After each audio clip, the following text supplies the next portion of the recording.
everybody. Thank you for being here today. And thanks to you. Yes, I'm talking about you who are listening to us far, far away. I hope we are going to make you a great company. Today we are with Gabriel Guerreiro. He is a musician. He's from Brazil. How are you, Gabriel, today? I'm great. How are you? I'm fine also. Today you had the adventure that almost you lost your cell phone. Yeah, no, it was good karma coming my way.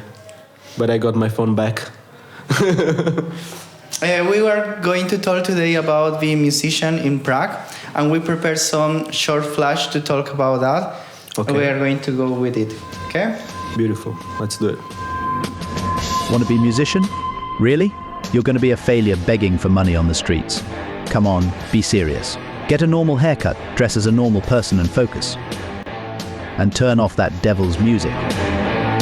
Absolute rubbish, laddie! Get on with your work. Is it familiar? Surely. That's the story for most of teenagers who loved music and wanted to take a step forward. Some of them gave up the idea due to social pressure. For others, the wish was just something temporary. Others really loved it so far and achieved it, fighting against a big part of the society that has pointed at them as miserable, lazy people. Of course, not always too out loud.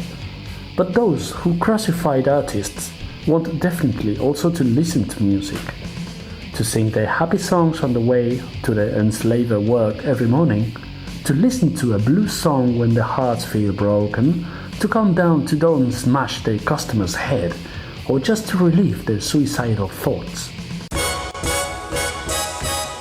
To be a musician was always a huge challenge, and it seems will always be. Today we'll try to find out how it is to be a musician in Prague. We'll enjoy the journey to make an album. A bossa nova album in Prague. Wow. But just after the following quirky, amazing, brutal death metal drum beat. Well, as a tradition in the program, I'm going to ask you, because we always ask to our guests about the labor conditions. How much you can earn per month as a musician in Prague? Well, it depends. It depends if you're willing to sell your soul. If you're willing to just play whatever pace, it can be limitless, really. And is change between the seasons, like for example summer or winter, is different the required of musicians? Yeah, during the winter it slows down, and during the summer it gets higher for sure. It's very different. And talking about numbers, it's like more or less than the medium salary. The medium salary in Czech Republic is like around 42,000 crowns. I think it's around that average, really. But it depends. Like if you play, there's so many ways to be a musician that it really depends which path you choose.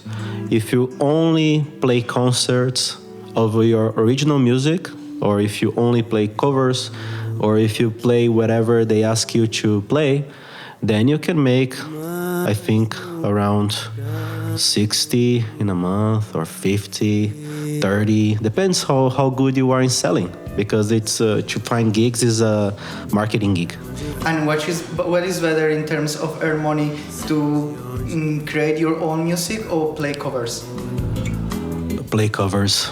But it depends, because the music, there's two big different ways. One is doing the music that you love, and that is your own, and is very honest to your artistic pursuit. And the other, that is the commercial stuff. So if you are more honest to what you want to play, your where you can perform is more strict. Well, I think the artist in general has their legs in both sides, you know? One leg in one side and the other leg in the other. Yeah. Most of them. Yeah, like I try to compromise, but not too much. Yeah. And do you think that be foreigner could be a difficulty, or also could be good because you are something exotic in the market? Yeah, I think it for me it works. You are something exotic in the market. Yeah, in this like case. I don't play commercial music, really I have to be very stubborn. Because my lyrics talk about important things to me. The album talk about politics openly, and the first one that I have to listen what I play is me, and I have to listen that a lot, so it has to be something I like. For sure. Well, let's talk about the album that you produced this year. The album called Conheça. I hope I pronounce it well, which translates to English like Know Your Street or Discover Your Street. Why did you decide to give that name to your album? Yeah, because most of it I wrote on the street. Before I was doing music, I was selling jewelry. I was making crafts. And I traveled around 20 countries, painting murals or selling jewelry or making tattoos or teaching, playing on the street. My first years making music, I was playing in the street every day. So it's because it's actually from the street.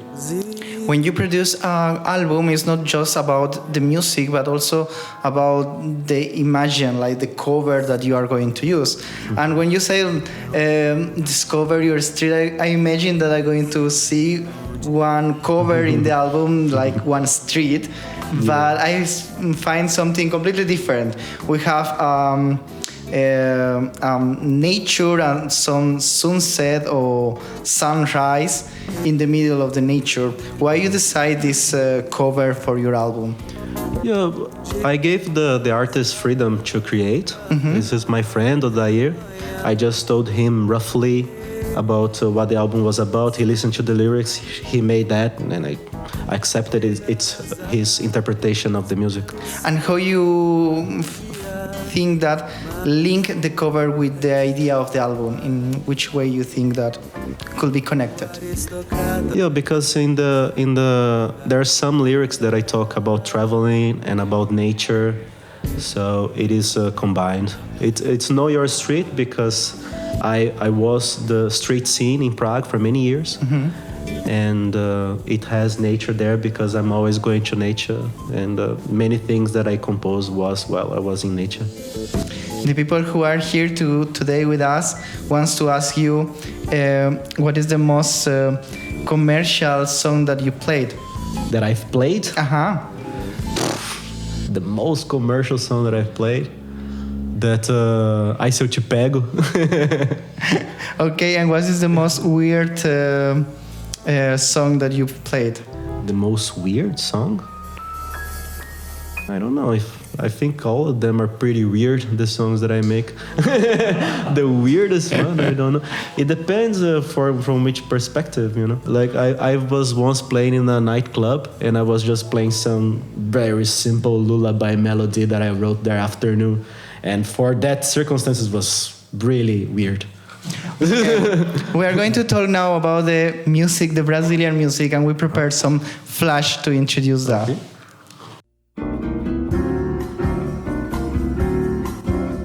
Bossa Nova, what's that and what really means? To understand this kind of music, we have to go back to samba.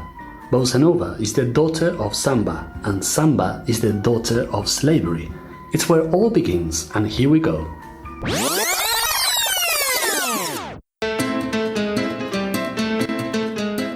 Between the 16th and 19th centuries, the monsters from Europe who colonized Brazil imported more than 3 million people from Africa to be enslaved as labor.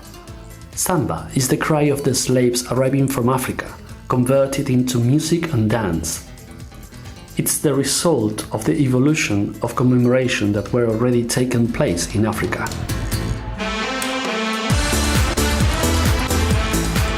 After so much bloodshed, in 1888, slavery was finally abolished. The slaves who had maintained the tradition of African rhythms and dances found the meaning of expression in samba.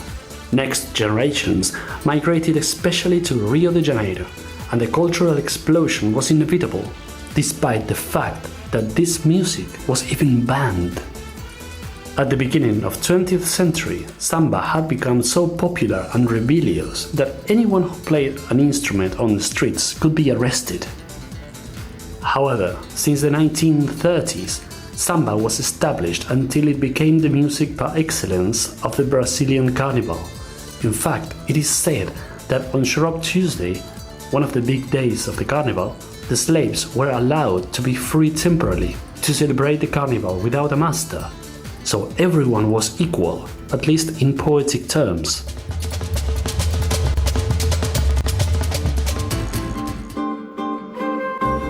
The concept of bossa nova nowadays could be interpreted as new style, as a renewed version of traditional samba. At the end of 1950s, the word was used to designate a new way of thinking and playing samba, with a lot of influence from jazz, with an intimate lyricism. It will take a long time to talk about its development and enormous number of top exponents, since it is continuously reinventing itself. A music so free and sensual that there is no soul sensitive to getting horny that can resist. Therefore, like sex, there could be one type of bossa nova per person, and no matter how much it changes, the essence will always be there.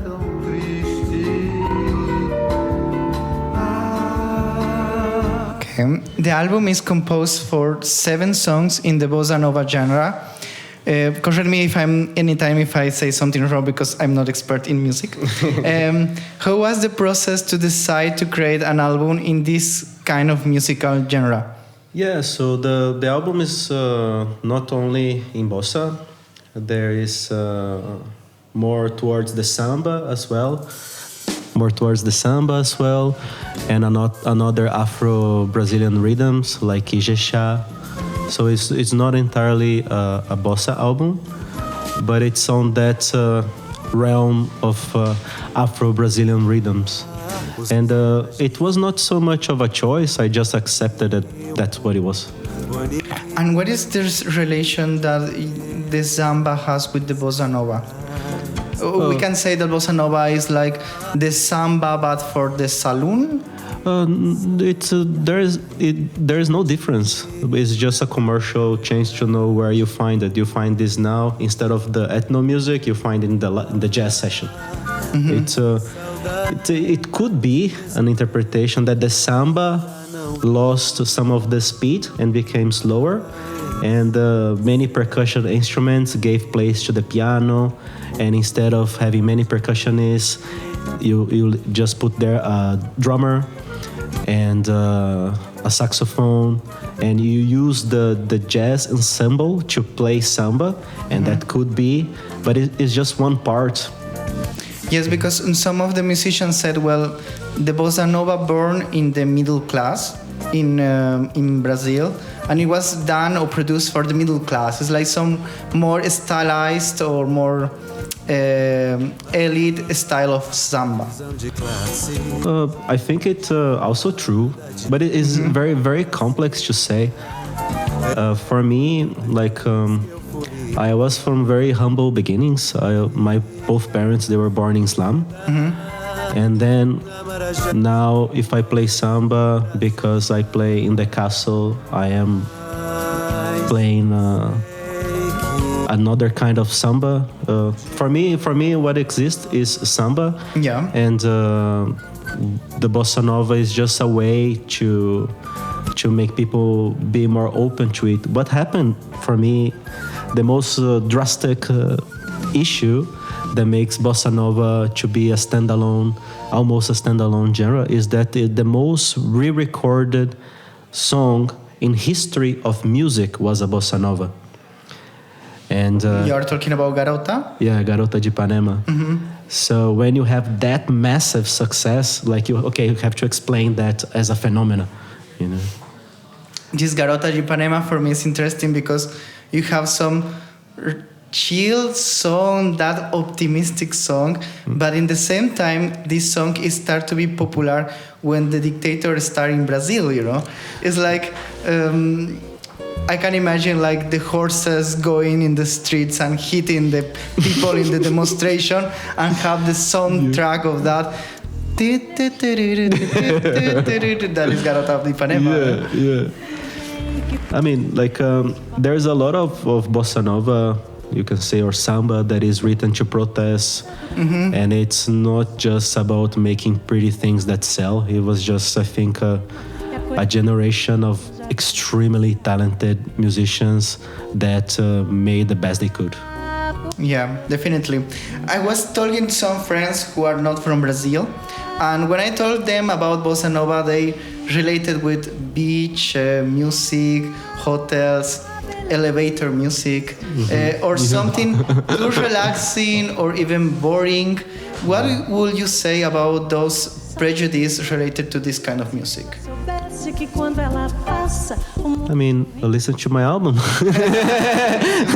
Answer. I mean, I talk about taking the aristocrats from their position. I talk about so many. If you think that's boring, then you're not the person I should be talking to, really. But you notice, Gabriel, that, for example, when you go to some of these hotels, or even when you have this waiting music in the phones, they use a lot of these bossa nova rhythms there. Yeah. No, it is true, but I think it's connected to this fact that it's the most re-recorded genre of history of music. So people just have it. It stopped being Brazilian music and became world music. In the same way, you can have like classic music being played in places, it doesn't make it less interesting, I think. Yeah, great. Definitely. Let's talk about the instruments in the album. Well, the protagonist of the whole album is definitely your voice and your guitar. But I have the perception that at the beginning of the album, we have a lot of flute and piano. Can you tell us who were behind these winds and keys? Well, the Christina, she's a Czech flute player, and she was playing the flute. And Roxanne, she was playing the piano. And Francisco, he was playing the keys. And it was people that I met on my way here, especially the flute and the keys and the piano. But other instruments, they were from Brazil, and the rhythm session, the drums and the bass were Brazilian players. So then foreigners had a really strong place to build. Yes, I have to tell you that the first time that I listened your album, I have that feeling that I'm listening the same song from the beginning to the end. But I think it's something even cultural, Gabriel. Like we are not that related to listen bossa nova.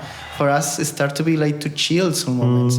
And when I start to listen second or third time, I start to notice the differences between the flute, the piano, and then the saxophone. The saxophone is the other important character, especially in the two last songs. Can you tell us who was behind this saxophone, and if you let that musician to possibility to improvise in the songs? So who was playing the sax was Beto Solosano. And for me, it's very important to give all the musicians their own space.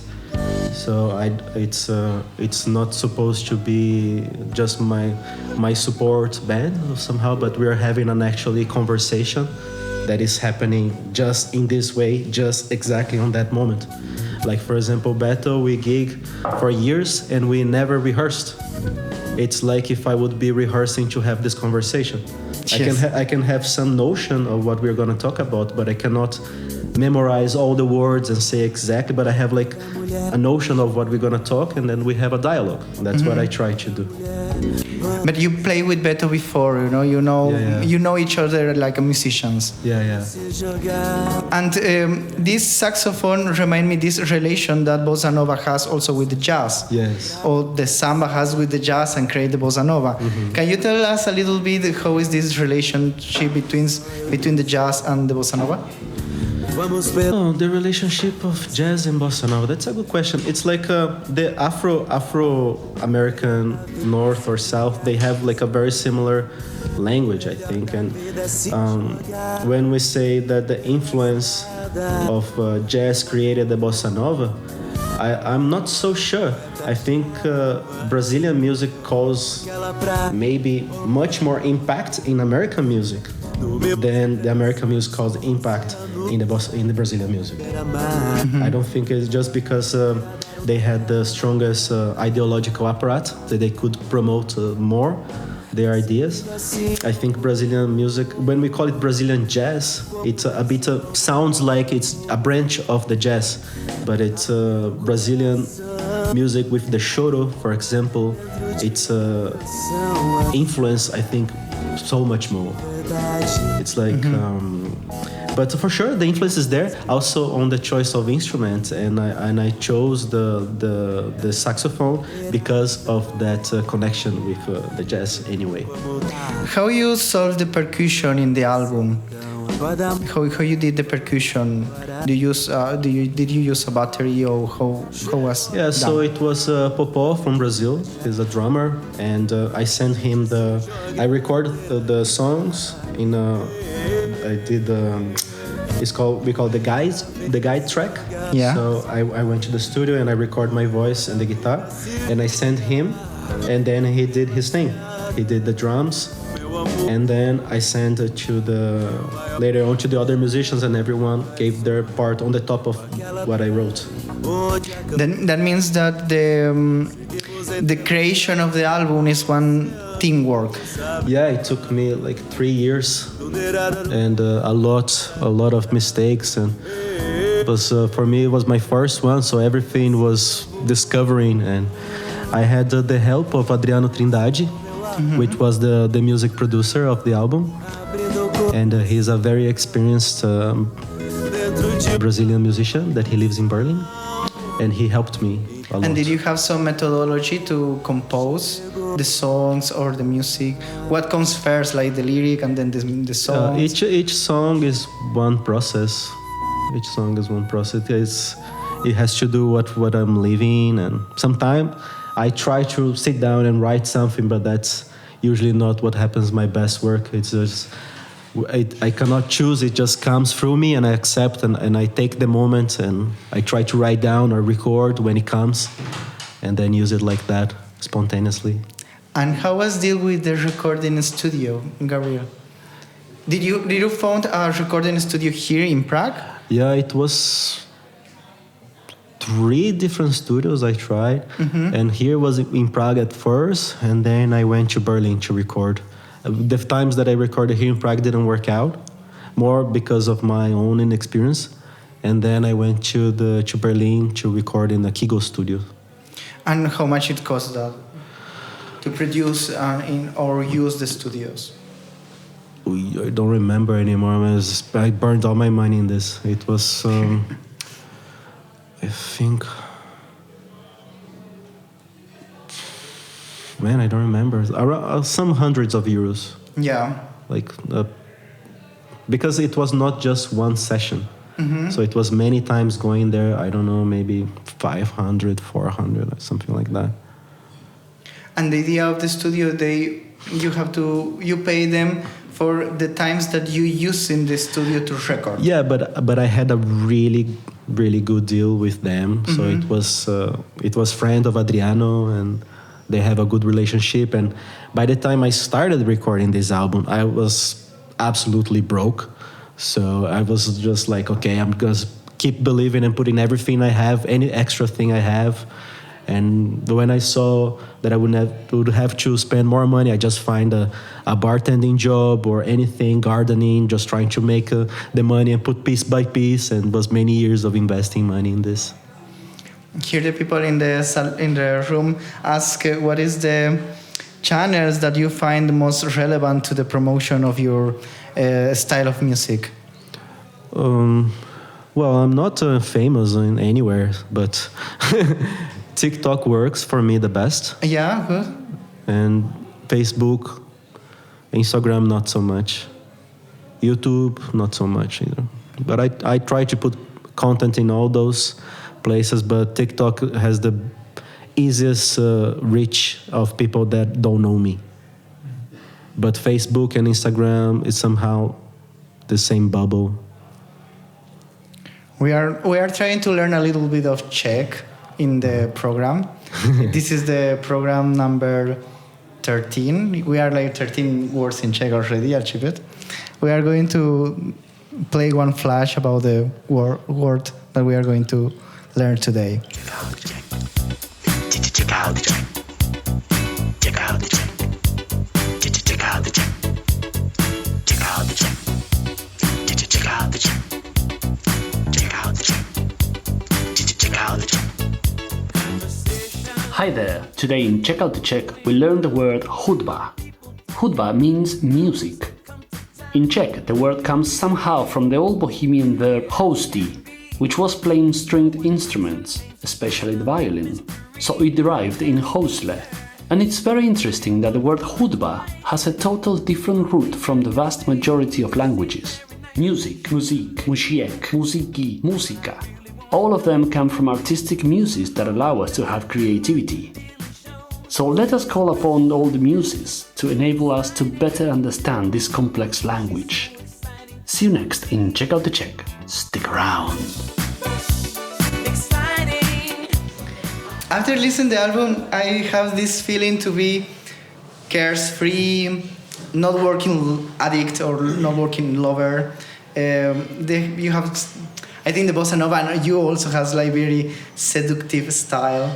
Even the way how you sing in the album, because you are like talking very near to the microphone in very nice ways, like when someone speaks to you in the ear, you know. And you have also this optimistic feeling after you listen the album, Conheça. That is what you want to express to the people who listen the album? When I talk about love, I'm usually very cheerful, even though all the songs come from painful relationship experiences. And it's something I don't control so much. It's not like that I have a line and then I just try to follow that motive. Like, I want to make happy songs. I didn't try to make any happy song. And I didn't try to make any calm song either. Yeah. I just, it came and then I accepted. And then I worked with what came. You know? But with the love songs, yeah, I try to be cheerful, I think. I usually write when I'm like really feeling that I love that person or when I'm really in pain about something.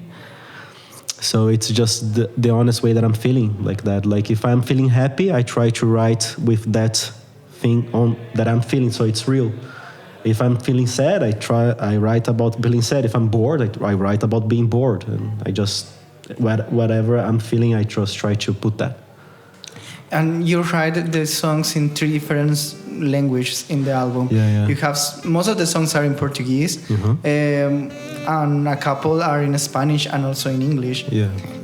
When you write the songs, you are thinking in who are going to listen it, or it's like I want to express myself better in this language. No, usually the song comes in the language.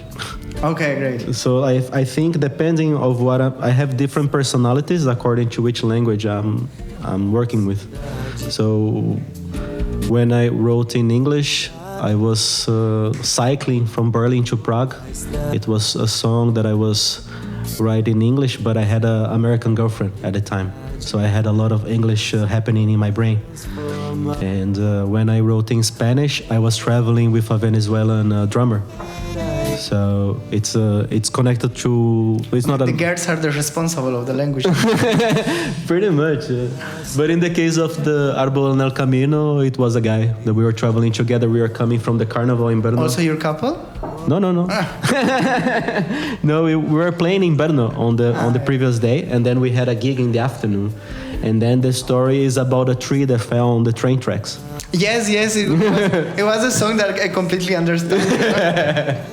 Because I'm like Spanish native speaker, and I want to ask you about that song.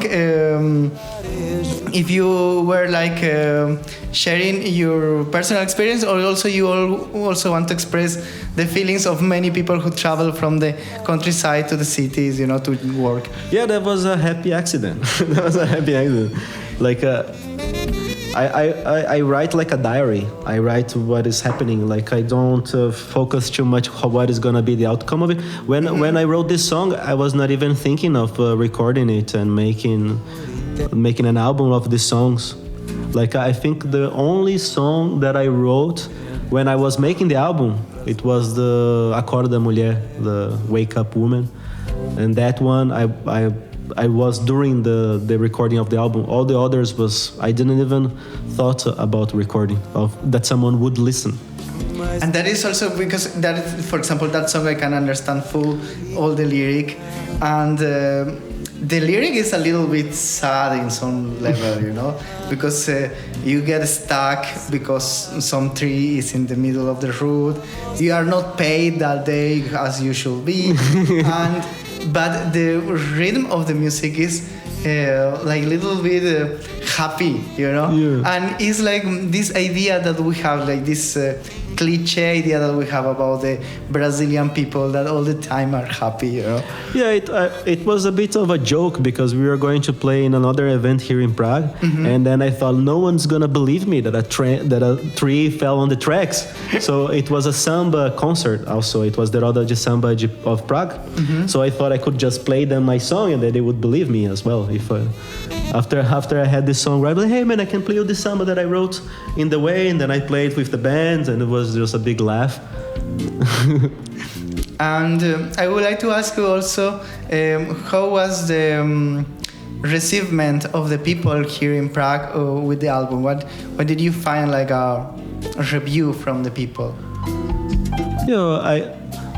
People tell me that it was very soft and calming. Some people told me like what you told me, that it feels like it's everything the same.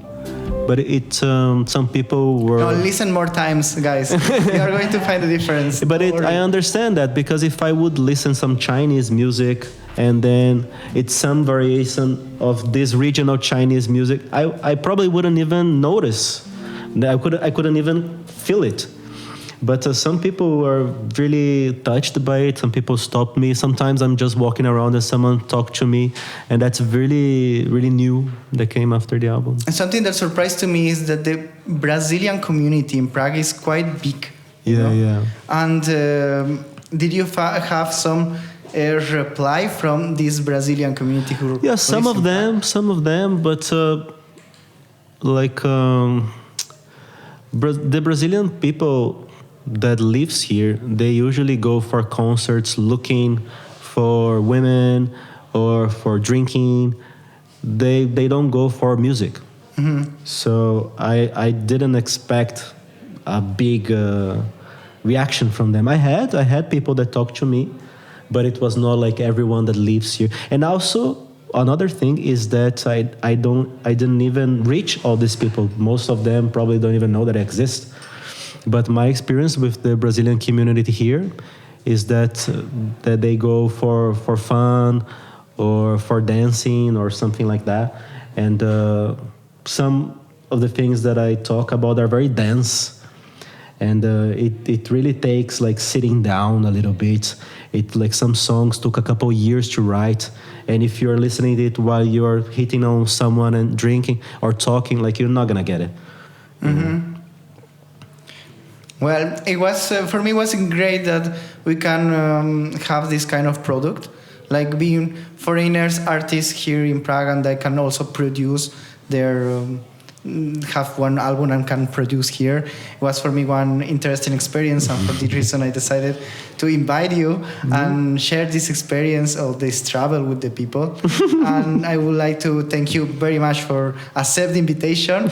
And I enjoyed have the opportunity to listen your album, and especially because I was super sick. I was like 38 degrees of fever, and I was listening Conheça all the and it was like some kind of like ibuprofen or paracetamol, in the pain, Like, I feel a little bit better with that, and I have to give you a very big thank you. No, thank you, man, for the invitation. I'm happy that you listened to the album.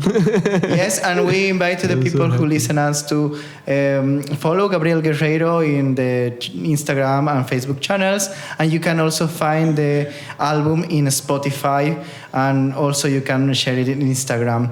I have to say that the quality of the album is quite well, I hear like you can distinguish clearly many different instruments and the layer of the instruments in the album, and that I consider like a good product. No, thank you, man. It was a lot of work. You say 3 years, right? 3 years of work. 3 years. But writing more even. And you can say that the experience that you are sharing in the writing is for how many years? I didn't understand the question. The experience of that you are sharing in the album that you write is when was the first writing that you did, for example, for the songs? For the first writing that I did for the album. Yeah. I think the oldest one, it was during the COVID time, I think. Or before COVID time. You're talking 2019? 2019, I was hitchhiking in France, and I met these traveling musicians. And then from that experience was this call to travel. It was the travel that I noticed that I love doing music more than anything else. And that's what I wanted to do with my life, this to travel. I think that's the oldest one, and it's about a love story on the road. Yeah.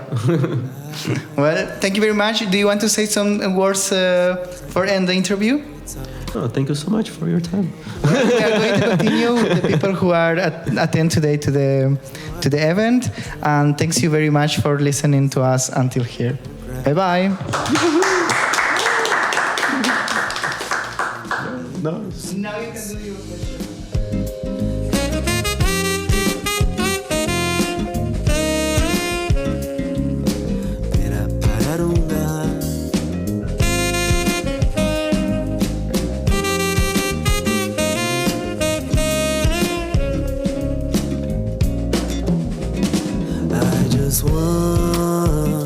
I just want to go away.